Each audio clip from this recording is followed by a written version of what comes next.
mechanism of enzymatic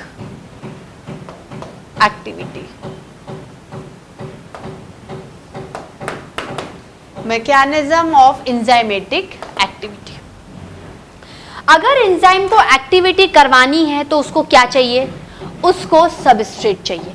enzyme को अगर activity करवानी है तो उसको क्या चाहिए? सबस्ट्रेट चाहिए. ठीक है. एंजाइम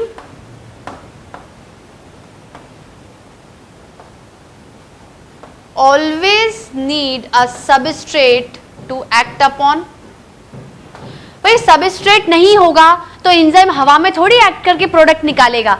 जब सबस्ट्रेट आएगा, एंजाइम उस पर एक्ट करेगा, प्रोडक्ट बनेगा, जब जाके केमिकल रिएक्शन पूरी कंप्लीट होगी. ठीक है. तो enzymes always need a substrate.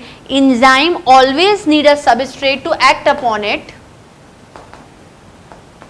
To act upon it and produce a product and produce a product. ठीक है. हर एक स्पेसिफिक सबस्ट्रेट के लिए एक स्पेसिफिक एंजाइम डिसाइडेड है. जैसे हर ताले की अपनी एक चाबी होती है. आप किसी डिफरेंट लॉक को, या जैसे आपके पास एक पर्टिकुलर लॉक है, उसको किसी भी चाबी से नहीं खोल सकते आप. आपको एक पर्टिकुलर उसी के लिए डिजाइन्ड चाबी देखनी पड़ेगी. मतलब जिस साइज और आकार का लॉक होगा उसी हिसाब की चाबी उसमें जाएगी, घूमेगी और लॉक खुलेगा या लॉक लगेगा. तो उसी तरीके से एंजाइम जब सबस्ट्रेट पे एक्ट करते हैं तो उस मैकेनिज्म, कौन से मैकेनिज्म को, कौन से मेथड को फॉलो करते हैं? लॉक एंड की मैकेनिज्म. हर एक स्पेसिफिक सबस्ट्रेट के लिए एक स्पेसिफिक एंजाइम डिसाइडेड है कि वही एंजाइम सबस्ट्रेट पे आएगा, एक्ट करेगा, प्रोडक्ट बनेगा और केमिकल रिएक्शन होगी. बस एंजाइम ऑन ऑल्टर्ड रहेगा. एंजाइम ना तो खत्म होगा ना बढ़ोतरी होगी. जैसा यूज किया है वैसा का वैसा आपको मिल जाएगा. ठीक है. तो हम लोग क्या कह सकते हैं कि enzymatic activity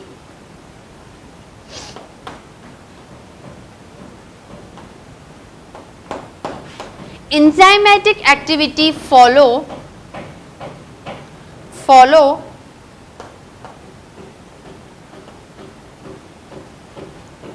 lock and key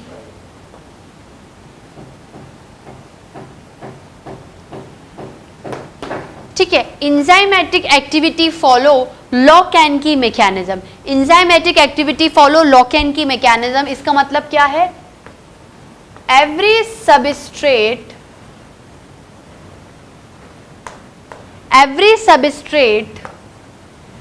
has its own specific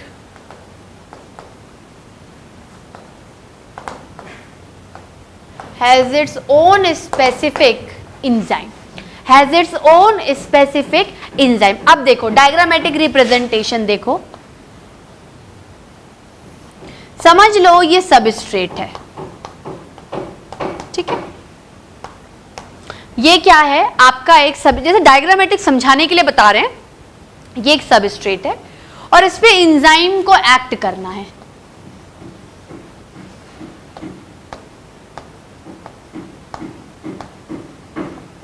इस पे क्या करना है? एंजाइम को एक्ट करना है. अब देखो मैंने क्या बोला, हर एक एंजाइम के लिए एक डिजाइन सबस्ट्रेट है, या हर एक सबस्ट्रेट एक स्पेसिफिक एंजाइम को क्या करेगा? एक्सेप्ट करेगा. ठीक है. समझ लो ये एंजाइम इस पे गया और पर्टिकुलरली इस पे जाके क्या कर गया? बैठ गया.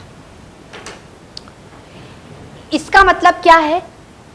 सबस्ट्रेट एंजाइमेटिक कॉम्प्लेक्स, एक कॉम्प्लेक्स बन गया. जब सबस्ट्रेट ने बिल्कुल उसी का जैसा डिजाइन एंजाइम एक्सेप्ट किया तो एंजाइम सबस्ट्रेट कॉम्प्लेक्स बन गया. मैंने क्या बोला? Enzyme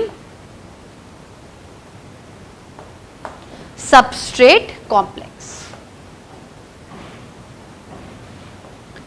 enzyme substrate complex. उसके रिजल्ट में क्या निकला?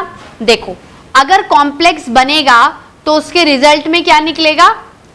प्रोडक्ट निकलेगा ना. क्या निकलेगा स्टूडेंट्स? प्रोडक्ट निकलेगा.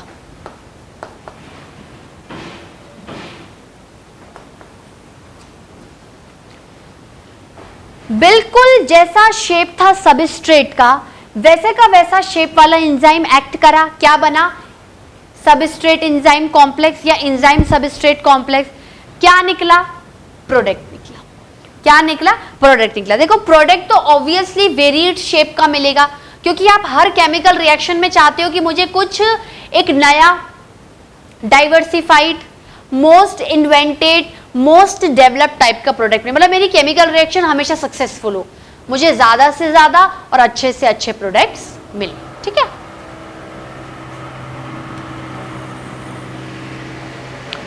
अब देखो